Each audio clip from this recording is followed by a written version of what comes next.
spearheading major infrastructure projects like Mumbai Metro, Samruddhi Expressway, Coastal Road, etc. His governance model focus on rural development, agriculture growth, women empowerment, लाडकी बहन याद है ना आप लोगों को, and fostering sustainable economic growth through innovation and public-private partnership. माननीय मुख्यमंत्री श्री देवेंद्र फडणवीस जी।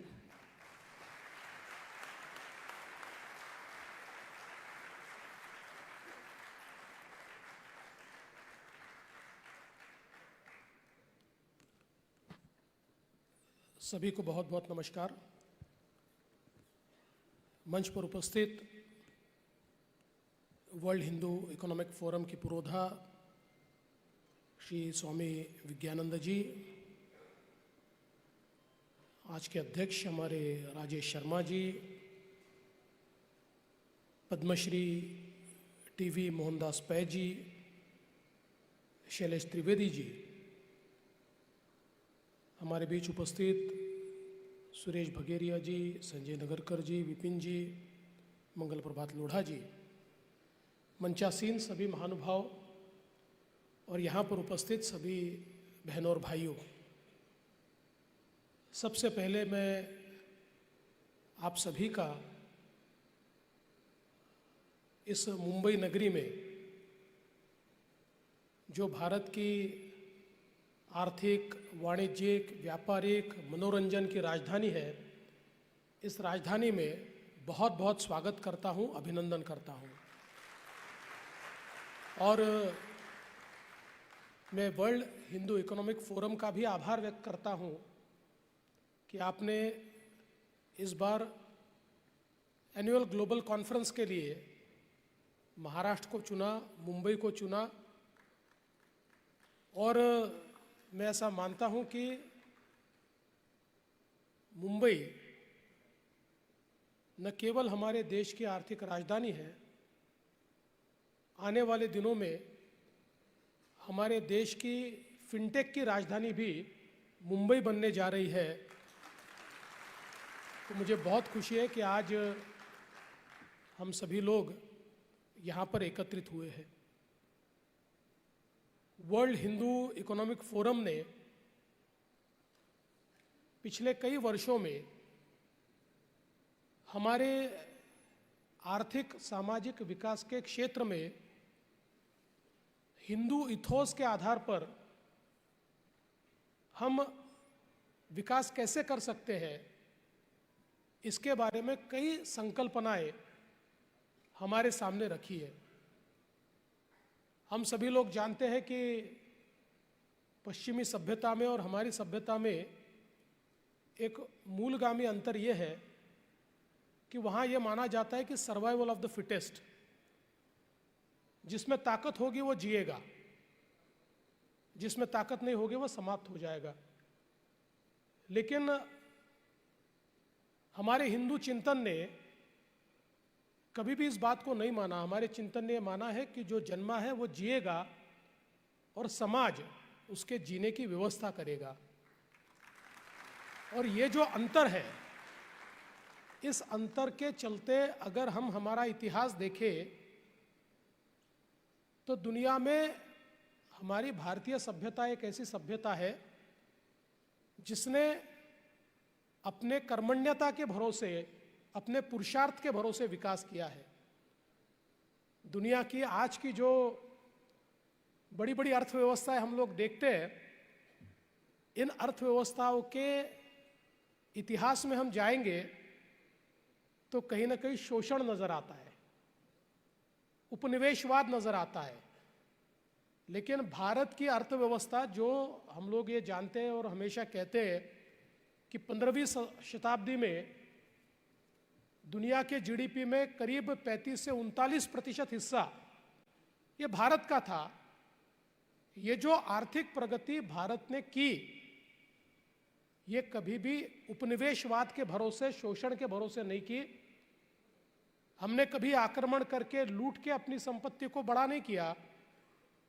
तो हमारे चिंतन ने हमेशा अपने पुरुषार्थ के भरोसे अपनी संपत्ति को बड़ा किया और हमारे देश में, हमारे चिंतन में उसी राजा को बड़ा माना गया जिस राजा ने देने का काम किया। लेने का काम करने वाले राजा को हमने कभी बड़ा नहीं माना। जो देता गया, जो लोगों का कल्याण करता गया, जो जनता का कल्याण करता गया, उसी को हमने हमेशा बड़ा माना है। और हम लोग ये भी जानते हैं कि एक प्रकार से अंग्रेजी हुकूमत के बाद या लगातार आक्रमणों के बाद जिस प्रकार की अवस्था हमने इस देश में देखी और स्वतंत्रता के बाद जिस प्रकार का आर्थिक चिंतन हमने देखा, तो वो दौर भी था कि 90 के दशक में हम लोगों का मजाक उड़ाया जाता था और कहा जाता था हिंदू रेट ऑफ ग्रोथ।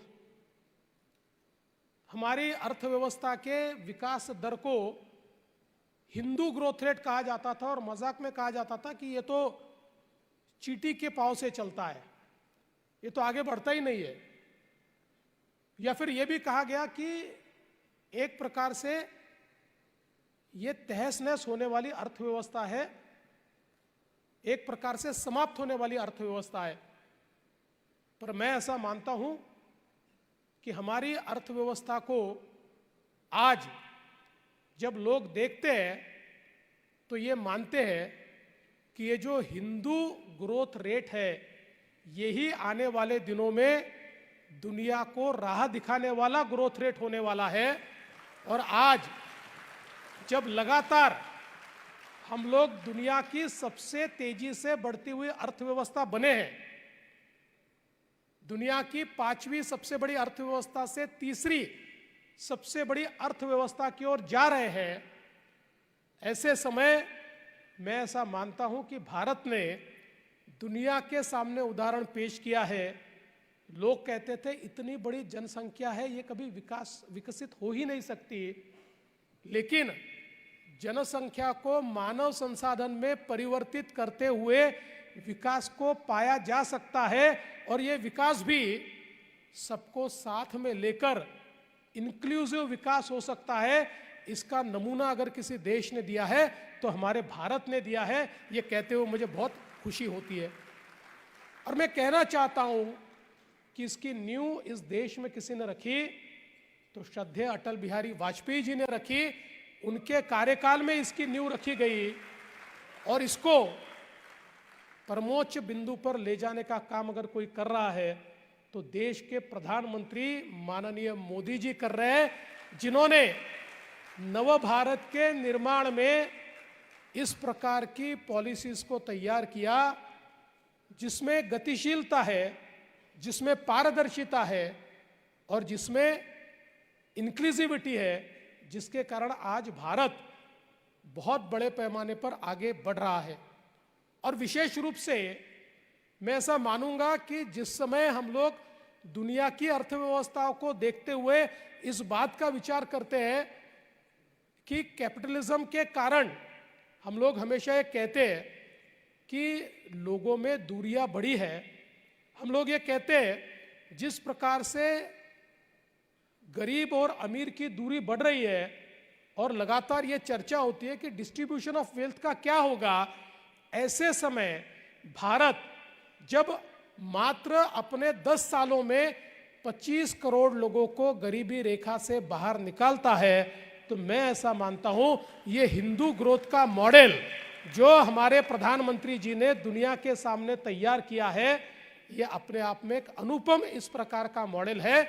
और भारतीय चिंतन के आधार पर, हिंदू चिंतन के आधार पर हम जब लोग आगे बढ़ते हैं तो किस प्रकार से दुनिया को हम लोग एक नई सीख दे सकते हैं, ये भी आज हमको देखने को मिल रहा है।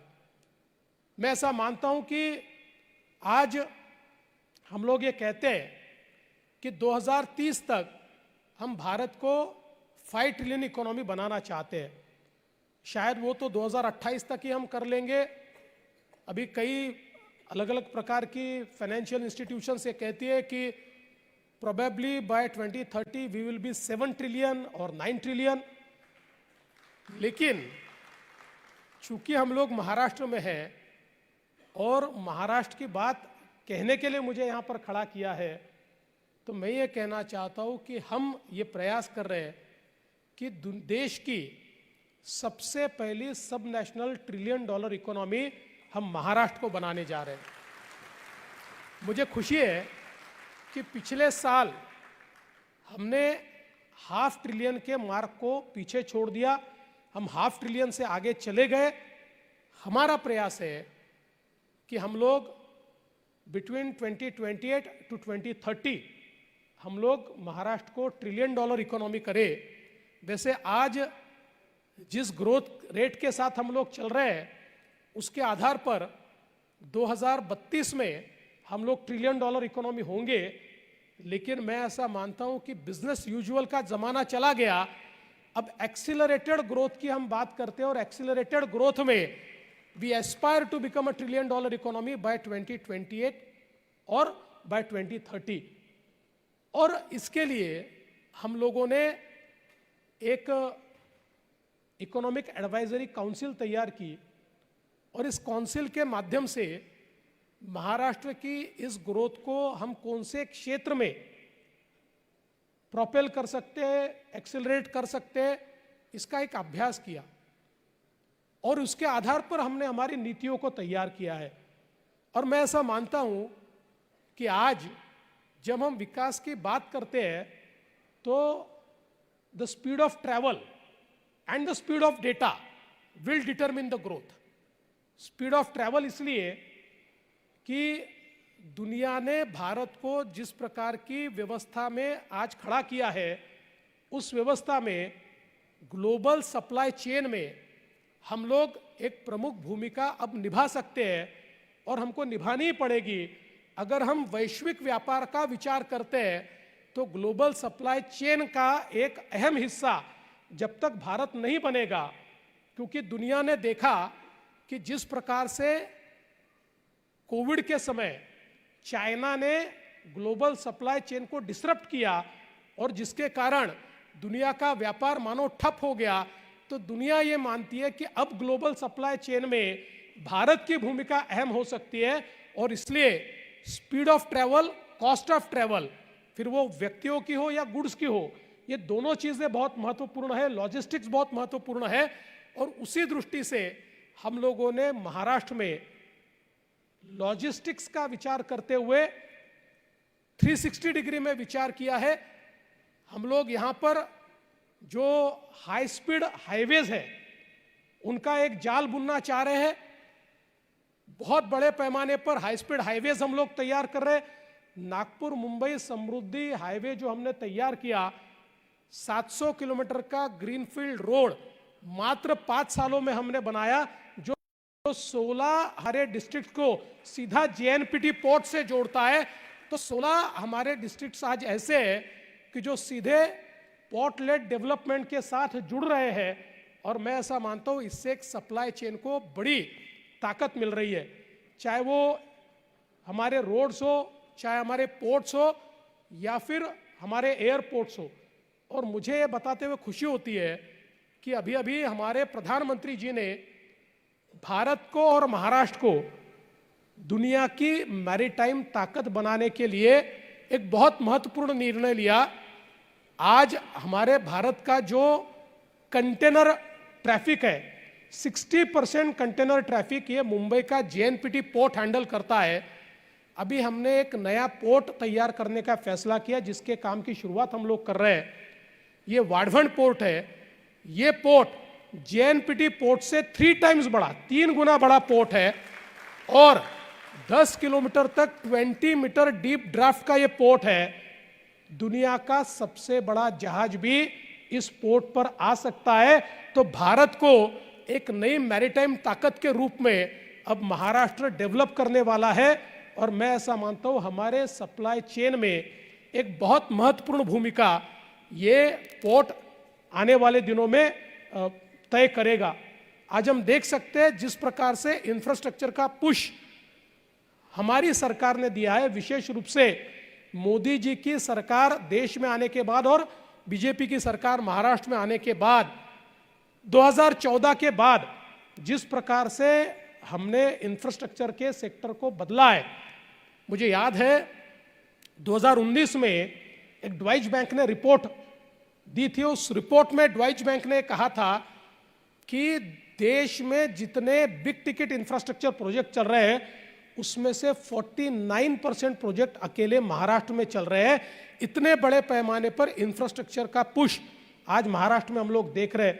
मुंबई का ट्रांसफॉर्मेशन हमने देखा है, जिस प्रकार से मुंबई का कोस्टल रोड बना है, 22 किलोमीटर की सी लिंक जो मुंबई को नई मुंबई से जोड़ती है, 22 किलोमीटर सी लिंक, ये हमने मात्र 5 वर्षों में बनाकर तैयार कर दी है।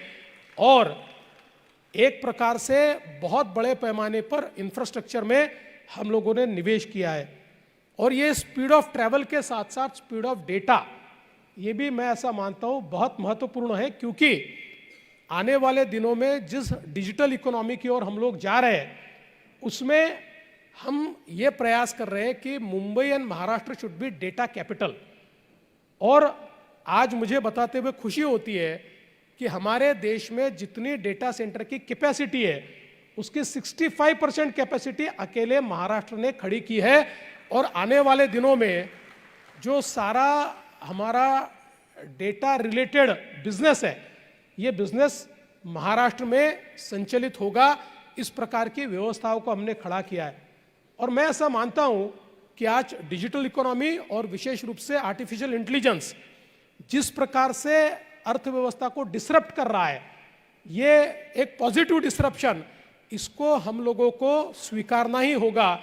क्योंकि मैं हमेशा कहता हूं कि टेक्नोलॉजी को नकार कर कोई आगे नहीं जा सकता। टेक्नोलॉजी तो घोड़े के जैसी है। अगर घुड़सवार घोड़े पर बैठकर उस घोड़े को दौड़ाए तो हमारी गति बढ़ सकती है। इसलिए घोड़े पर बैठकर दौड़ने से डरना नहीं चाहिए। टेक्नोलॉजी भी घोड़े जैसी है, उस पर अगर हम बैठ गए तो हमारी स्पीड को कोई रोक नहीं सकता। और घोड़ा जो उस पर घुड़सवार ठीक से बैठता है उसी को मानता है, उससे आगे बढ़ नहीं सकता। इसलिए टेक्नोलॉजी भी हमसे कभी आगे नहीं बढ़ सकती। और इसलिए टेक्नोलॉजी एक ऐसी चीज है जिसके आधार पर आने वाले दिनों में इस अर्थव्यवस्था को हम लोग तेजी से आगे ले जाएंगे। और टेक्नोलॉजी का सबसे बड़ा फायदा ये होता है कि टेक्नोलॉजी इंक्लूसिव होती है। टेक्नोलॉजी ये समझती नहीं है कि ये व्यक्ति गरीब है या अमीर है, औरत है या आदमी है। टेक्नोलॉजी में तो ये तय होता है कि एक वर्चुअल क्यू होता है, first in and first out, इस आधार पर टेक्नोलॉजी काम करती है। और इसलिए मैं ऐसा मानता हूं कि जिस समता की, जिस समरसता की बात हम लोग करते हैं उसको अचीव करने के लिए भी टेक्नोलॉजी एक बहुत बड़ा टूल है, जिस टूल के आधार पर आने वाले दिनों में एक विकसित इस प्रकार का महाराष्ट्र हम लोग तैयार कर रहे हैं। और ये करते हुए हम लोगों ने ये प्रयास किया है कि वाटर, पानी एक बहुत महत्वपूर्ण चीज़ है। वाटर कंजर्वेशन पर हमने बहुत जोर दिया है। वाटर कंजर्व, क्योंकि हम लोग तो हमारे इथोस में हम लोग कहते हैं तेन तख्तेन भुंजिता, हम लोग ये कहते हैं त्याग से सेवन करो। आज दुनिया जो कह रही है वो हमने पीढ़ियों दर पीढ़ी हमने कहा है कि अगर हम लोग केवल शोषण करेंगे तो हम कभी भी हमारी धरती को बचा नहीं पाएंगे। हमको तो दोहन करना पड़ेगा। जिस प्रकार से हम गोमाता का दोहन करते हैं वैसा ही दोहन हमको करना पड़ेगा। शोषण करके हम दुनिया को नहीं बचा सकते। उन्हीं इथोस के आधार पर हम लोगों ने वाटर कंजर्वेशन पर बहुत जोर दिया।